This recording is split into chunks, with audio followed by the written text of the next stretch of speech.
Good morning and welcome to Bind EduTech. In previous video, we were discussing that the narrator Khushwant Singh said that his grandmother was never pretty,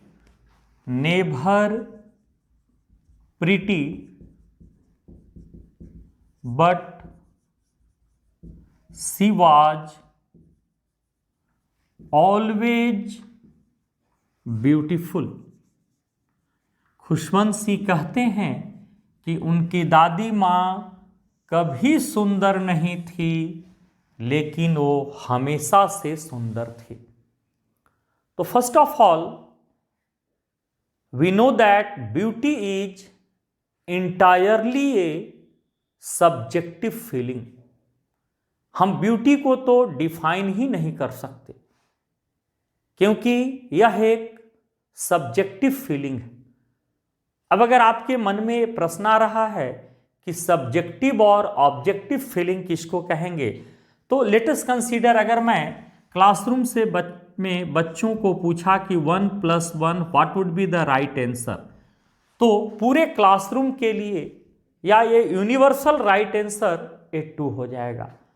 लेकिन अगर हम classroom के बच्चों को बोले कि आपको 2 लाना है, तो कोई बच्चा 1 + 1 करेगा तो भी रिजल्ट 2 आ जाएगा।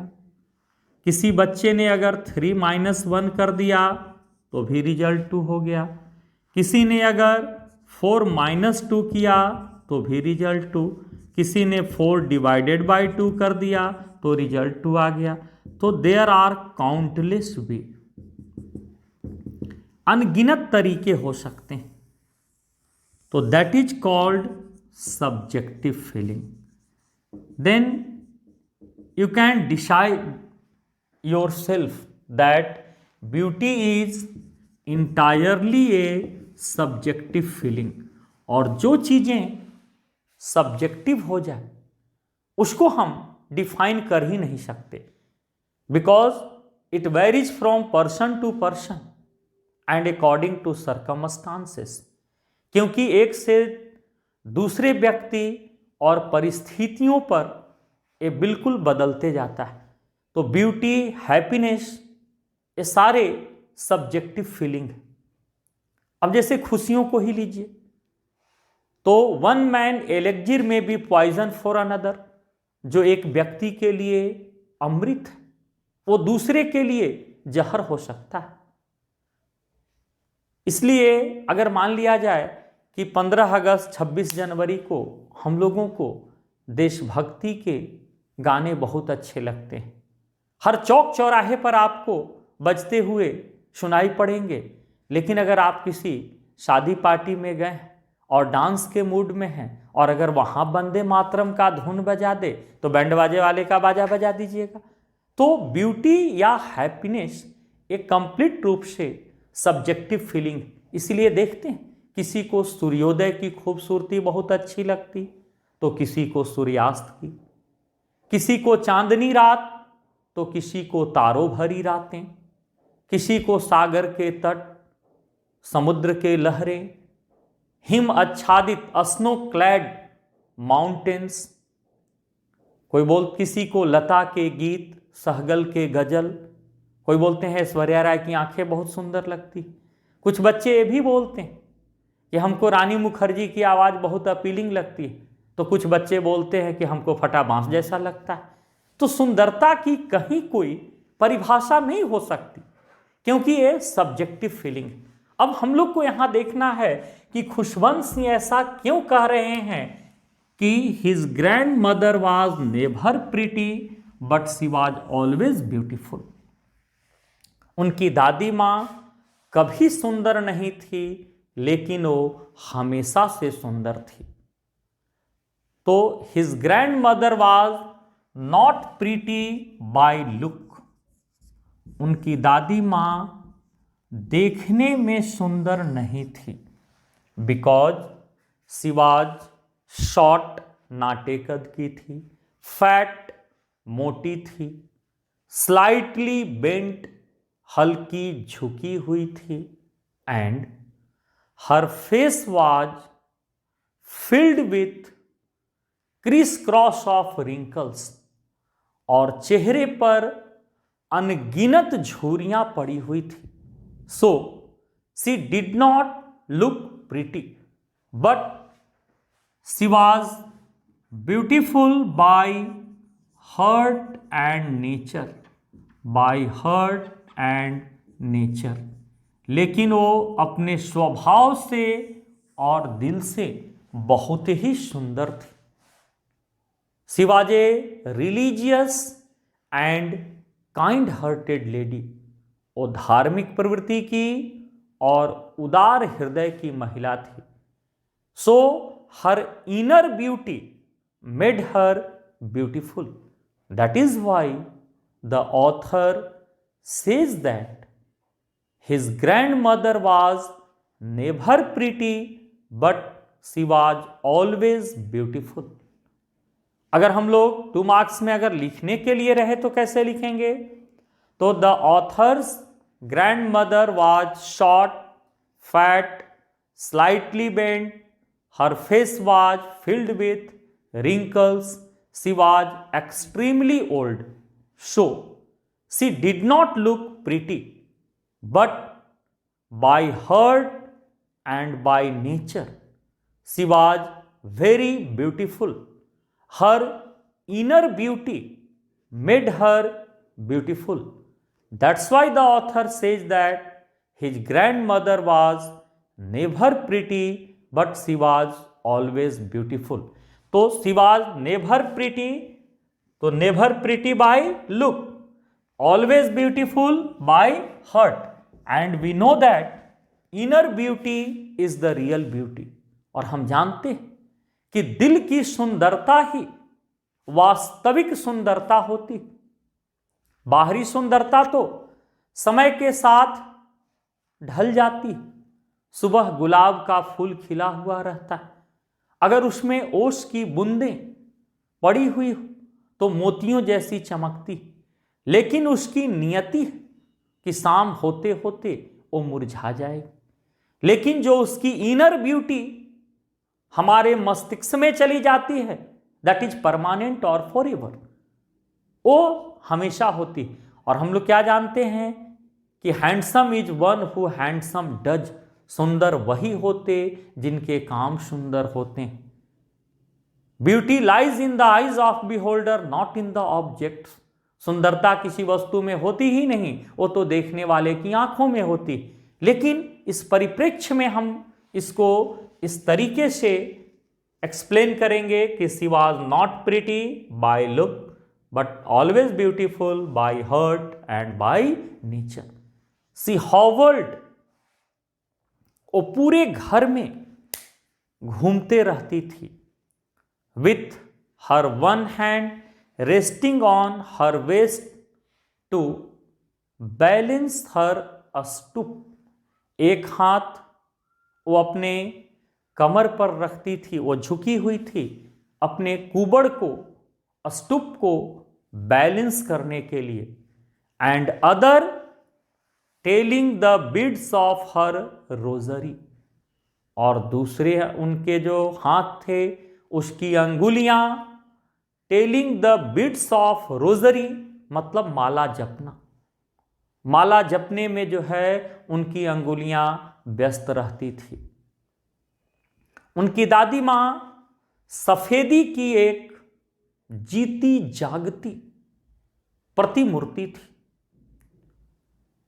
हर silver locks scattered over her pale puckered face, उनके बाल चांदी के जैसे सफेद और उनके पीले पड़ चुके, उम्र के एक पड़ाव आने के बाद वो एनेमिक जैसी हो गई थी। चेहरा ब्लड की कमी के कारण भी वो सफेद पीला ही दिखता था, और नीचे स्पॉटलेस वाइट बेदाग सफेद साड़ी पहनती थी वो। और देखकर ऐसा ही लगता था कि जिस तरीके से She was an expanse of pure white serenity, breathing peace and contentment. जिस तरीके से जब ठंड के मौसम में पहाड़ों पर बर्फ जमते हैं तो लगता है कि वह एक सफेद चादर में लिपटा हुआ है, वैसे ही उनकी दादी माँ सफेदी की और पवित्रता की एक जीती जागती प्रतिमूर्ति थी, उदाहरण थी। And she always breathe in peace and contentment, और वो हमेशा शांति और संतुष्टि में ही सांस लेती थी। तो क्यों ऐसा लगता था? उनके बाल चांदी जैसे सफेद, चेहरा सफेद और नीचे स्पॉटलेस वाइट, बेदाग सफेद, जिसमें दूसरे कलर का एक भी स्पॉट नहीं हो। अब आगे देखें हम लोग नेक्स्ट पैराग्राफ में। खुशवंत सिंह कहते हैं कि my grand mother and I were good friends. कह रहे हैं कि मैं और मेरी दादी माँ दोनों बहुत अच्छे दोस्त थे। My parents left me in village and we lived there constantly. Khushwant Singh कह रहे हैं कि उनके पेरेंट्स गांव में उनको दादी माँ के पास छोड़कर और शहर चले गए थे। तो where did the author spend her childhood and with whom? Khushwant Singh ने अपना बचपन कहाँ बिताया और किसके साथ? तो the author spent his childhood in the village with his grandmother। Khushwant Singh अपना बचपन गांव में किसके साथ? अपनी दादी माँ के साथ बिताए थे। वे एक दूसरे के साथ मैक्सिमम टाइम स्पेंड करते थे। कह रहे हैं कि she used to wake me up in the morning and get me ready for a school। और प्रतिदिन सुबह उनको जगाती थी, बाथड मी स्नान करवाती थी, ड्रेस्ड मी कपड़े पहनाती थी, और जब वो जगाने से लेकर उनको ड्रेसअप करते रहती थी तो she used to sing her monotonous singsong in a monotonous मतलब नीरस आवाज में वो सुबह का मॉर्निंग प्रेयर को गाते रहती थी, इस उम्मीद में कि प्रतिदिन खुशवंत सिंह उसको सुनते सुनते और याद कर लेंगे। कहते हैं खुशवंत सिंह कि I listened because I loved her voice but never bothered to learn it by heart. Khushwant Singh कहते हैं कि मैं सुनता तो जरूर था क्योंकि मुझे दादी मां की आवाज बेहद पसंद थी, लेकिन मैंने उसे याद करने की कभी कोशिश तक नहीं किया। Then she arranged his a school bag. इसके बाद उनकी दादी मां उनका स्कूल बैग अरेंज करती थी। आज जैसा जमाना नहीं था कि हर कुछ रेडीमेड उपलब्ध हो। She fetched my wooden slate, which she had already washed and plastered with yellow chalk, a tiny earthen ink pot and a red pen. तो उनके स्कूल बैग में क्या क्या होते थे? Wooden slate. स्लेट किस चीज का बना हुआ था? वुडन। वुडन स्लेट होती थी जिसको पहले से ही धोकर और उस पर येलो चॉक, पीले मिट्टी का लेप चढ़ा देती थी। तो स्लेट जो होता था, स्लेट मेडअप ऑफ वुड, लकड़ी का बना हुआ, plastered with which was plastered, लेप किस चीज से चढ़ाती थी? प्लास्टर्ड विथ येलो चॉक, पीले मिट्टी का लेप चढ़ाती थी। टाइनी अर्दन इंक पॉट, मिट्टी का दावात, टाइनी अर्दन इंक पॉट। जो दावात होती थी वो किस चीज की? मिट्टी की बनी हुई होती थी। And the colour of his pen was red, red pen. इस सब को मतलब wooden slate, plastered with yellow chalk, tiny earthen ink pot और रेड पेन, ऑल, इन सारे चीजों को बंडल में, एक गठरी में बांध देती थी, tie up, and hand it to me, और उनको सौंपती थी। After breakfast of thick stale chapatis with a little butter and sugar spread over it, she carried several stale chapatis for the village dogs। तब उनको सुबह के नाश्ते में क्या देती थी?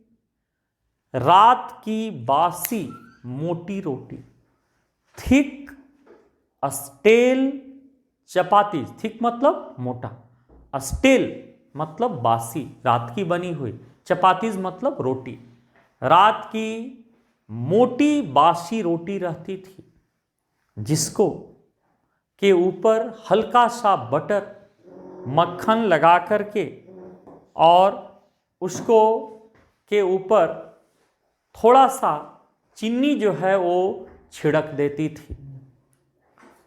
और आफ्टर द ब्रेकफास्ट, ब्रेकफास्ट के बाद उनको अपने साथ लेकर के स्कूल जाती थी। She carried several stale chapati for the village dogs. उनकी दादी माँ और बहुत सारी बासी रोटियां रख लेती थी। किस लिए? गांव के कुत्तों को खिलाने के लिए। सोचिए कि उनकी दादी माँ उस उम्र में भी कितनी एक्टिव लेडी थी कि रात में एक्स्ट्रा रोटियां बनाती थी। किसके लिए? For the village dogs. तो why did authors grandmother carry several stale chapatis? तो फॉर द विलेज डॉग्स। अब यहां पर जो इस पैराग्राफ से क्वेश्चंस होंगे कि how did authors grand mother get him ready for a school? How did the authors grandmother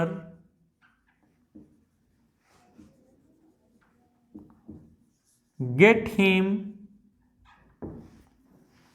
ready for a school? उनकी दादी माँ उनको स्कूल के लिए तैयार कैसे करती थी? तो the author's grandmother use to wake him up in the morning, bathed him, dressed him, arranged his school bag, and after the breakfast, she used to take him a school along with her. अब उनका school bag में क्या क्या चीज होते थे? तो सबसे पहले वुडन स्लेट, प्लास्टर्ड विथ किस कलर के मिट्टी से? Yellow chalk. The ink pot was made up of earthen ink pot, मिट्टी का दावात. The colour of the pen was red. अब यहां पर why did authors grandmother, why did the authors grandmother carry several stale chapatis? क्यों अपने साथ वो बहुत सारी बासी रोटियां लेकर जाती थी? तो his grandmother was very kind hearted lady. She was very kind towards birds and animal. She carried several stale chapati for village dogs. गांव के कुत्तों के लिए. अब अगले पैराग्राफ में हम लोग देखें, खुशवंत सिंह कहते हैं कि my grand mother always went to a school with me because the school was attached with a temple. तो उनका school, the narrator's school was attached with a temple. The narrator's school was attached with किस चीज से? Temple. उनका जो primary school चलता था वो एक मंदिर से अटैच, मंदिर के अंदर ही था. और उनकी दादी मां बहुत ही धार्मिक प्रवृत्ति की महिला थी. ये हम लोग देख चुके हैं. हर lips constantly moved in inaudible prayer. Her fingers were busy telling the bits of her rosary. अब ये तीसरा एग्जाम्पल उनके रिलीजियस होने का है कि she used to go to a school every day because the school was attached with a temple. मंदिर से जुड़ा हुआ था, अटैच था. छोड़ने तो जाती ही थी, लेकिन उसके पीछे उनकी भी एक बहुत बड़ी स्वार्थ थी कि वो स्कूल मंदिर से अटैच था. कहते हैं खुशवंत सिंह कि while the priest taught us alphabet and morning prayer,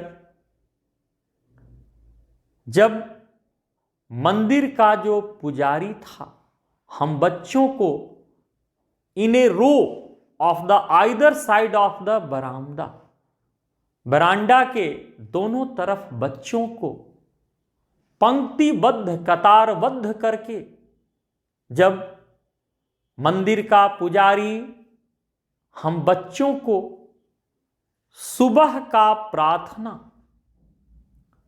और अल्फाबेट सिखाता था और बच्चे उसको इन ए कोरस, कोरस का अर्थ होता है कंपोजिट वॉइस, एक स्वर में. जैसे गांव में देखिएगा प्राइमरी स्कूल में का नज़ारा कि अगर एक बच्चा बोला ए फॉर एप्पल तो 50 पीछे से बोलेंगे A for apple. That is called chorus. जब बच्चे एक स्वर में सुबह के प्रार्थना और अल्फाबेट को दोहराते थे तो उतने देर तक उनकी दादी मां क्या करती थी?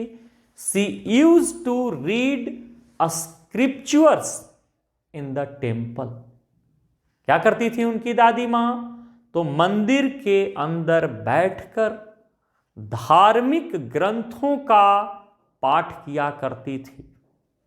जब खुशवंत सिंह स्कूल में बैठ करके अपना पढ़ाई किया करते थे तो उस समय दादी माँ क्या करती थी? She used to read scriptures in the temple. वो मंदिर के अंदर बैठकर और धार्मिक ग्रंथों का पाठ किया करती थी।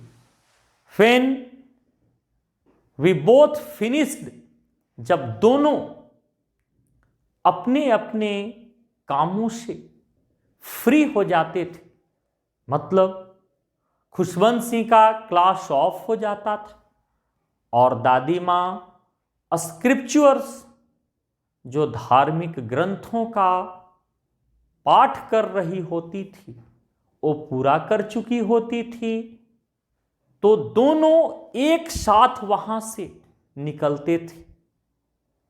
And at that time the village dogs would meet us at the temple door.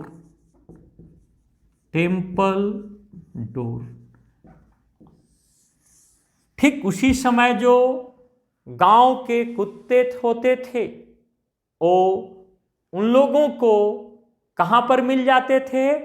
Temple door, मंदिर के दरवाजे के पास ही। कुत्ता बहुत सेंसिटिव प्राणी होता है, बहुत सेंसिटिव एनिमल। आप देखोगे कि चाहे ऐसे जहां रहे, स्ट्रीट डॉग भी अगर किसी ने पाल रखा है तो अगर या आप उसको 1-2 दिन खाना एक एग्जैक्ट टाइम पर दिए तो एग्जैक्ट टाइम पर वो उस जगह पर पहुंच जाएगा। तो उन कुत्तों को यह एहसास हो जाती थी कि अब रोटियां मिलने वाली, और एग्जैक्ट उसी टाइम पर मंदिर के दरवाजे पर कौन मिलते थे? विलेज डॉग्स, गांव के कुत्ते।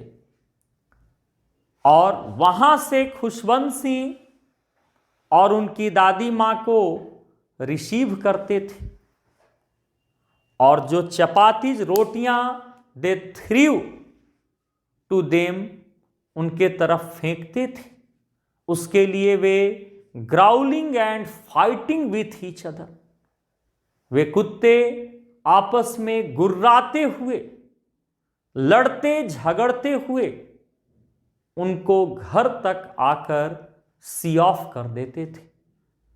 पर डे की यही रेगुलर रूटीन हुआ करती थी। अब यहां से देखें कि why did author's grandmother go to a school every day? Why did the author's grandmother go to a school every day? Khushwant Singh की दादी मां प्रतिदिन स्कूल क्यों जाती थी? तो the author's grandmother used to go to a school every day because a temple was attached with the school and she was a religious lady. अब यहां से अगर कहें कि what she did in the temple, what she did in the temple, वो temple में क्या करती थी? तो she used to read scriptures in the temple, वो मंदिर में क्या करती थी? धार्मिक ग्रंथों का पाठ किया करती थी। खुशवंत सिंह सिख धर्म से थे और सिखों की धार्मिक पुस्तक गुरु ग्रंथ साहिब होती, जैसे हिंदू धर्म में रामायण, महाभारत, गीता, मुस्लिम धर्म में कुरान, क्रिश्चियन लोगों के लिए बाइबल, पारसी लोगों की धार्मिक ग्रंथ जिंद अवेस्ता होती। तो उसी तरह से सिखों की धार्मिक ग्रंथ क्या कहलाती है? गुरु ग्रंथ साहिब। तो वहाँ पर धार्मिक ग्रंथों का पाठ किया करती थी। जितने देर तक उस समय नैरेटर क्या करते थे, when he used to read in his classroom, his grandmother used to read a scriptures in the temple. Where did the village dogs meet them, कहां पर उनको गांव के कुत्ते मिलते थे, तो एट द टेम्पल डोर, मंदिर के दरवाजे पर। और वहां से उनको रिसीव करके पूरे रास्ते में क्या करते थे, growling and fighting with each other, गुर्राते थे। गुर्राना कुत्ते काटने से पहले जो साउंड प्रोड्यूस करते हैं, growling and fighting with each other, एक दूसरे से झगड़ते हुए कहां तक उनको सी ऑफ कर देते थे, उनके घर तक। और यही पर डे की उन लोगों की रेगुलर रूटीन हुआ करती थी। अब हम लोग आगे की घटना को नेक्स्ट वीडियो में, नेक्स्ट पैराग्राफ को एक्सप्लेन करेंगे। Thank you.